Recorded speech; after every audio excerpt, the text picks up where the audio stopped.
Hello বন্ধুরা, আমি আজকে আবার চলে এসেছি একটা ব্লগ নিয়ে। আরাধনার সাথী। দেখো, আজকে আমি রান্না করেছি টকের ডাল, আলুর চোখা, মাছের ডিমের বড়া আর রসুন দিয়ে লাল শাক। আর কালকে আমার সজনে ডাঁটার তরকারি আছে। আর দেখো বন্ধুরা, এখানে আমি দই পেতেছি। আমার বুবু নানি ভালোর জন্য দই পেতেছি। ওরা দই ঘরে পাতা দই দিয়েই ভাত খায়। আর এইখানে আমার রান্না হচ্ছে তোমার কাটাপোনা মাছ দিয়ে আর আলু পটল দিয়ে কাটাপোনা মাছের ঝোল।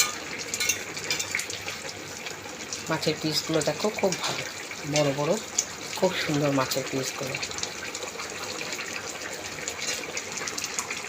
এখনো ফুটছে। কারণ আমাদের বাড়িতে খাওয়ার মধ্যে আমার ছেলে এইসব মাছ টাছ খায় না। আমি আমার কর্তা খাই, সবজি খাই।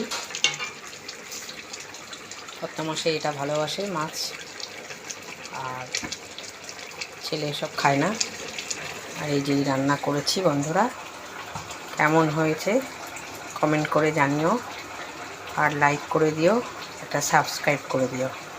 আজকে তবে টাটা।